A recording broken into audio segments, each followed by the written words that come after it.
La Loire a subi 3 orages d'une violence exceptionnelle en 3 semaines. De gros dégâts, causés notamment par la grêle, ont entraîné la reconnaissance de l'état de catastrophe naturelle.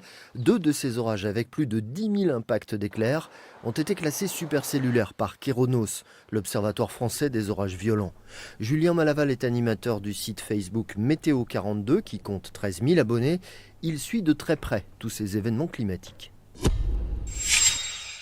À la base, un orage grêligène, c'est très local. Là, si les orages ont été dans une zone donc, de notre département en remontant sur le nord des Alpes, c'est que cette zone était soumise au contraste de masse d'air entre l'air très chaud et humide qui remontait d'Afrique du Nord et l'air plus frais qui arrivait de l'Atlantique. Et cette zone tampon entre ces deux masses d'air se faisait pile poil sur le département, donc d'où ces forts orages. Il est vrai que ces 3 derniers orages ont plutôt été exceptionnels dans la mesure où ils ont produit des grêlons énormes, 5 cm voire même 9 cm localement, le dernier orage le 6 juillet. Année exceptionnelle, oui et non. Année exceptionnelle dans la mesure où on a connu une canicule qui a été supérieure en intensité à 2003.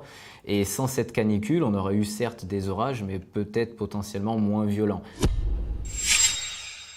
Dans l'atmosphère, on a ce que l'on appelle le jet stream, qui est un courant d'air qui souffle à 10-12 000 mètres d'altitude et qui sépare les masses d'air polaires des régions du pôle, des masses d'air chaudes des régions subtropicales en Afrique du Nord.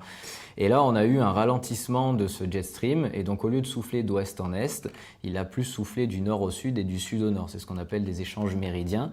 Et le fait que le jet stream plonge vers la France, soit il laisse descendre des masses d'air polaires, d'où l'épisode neigeux qu'on a connu au mois de novembre, soit par effet de balancier de l'autre côté, il fait remonter des masses d'air chaudes et c'est ce qu'on a connu lors de cette période de canicule.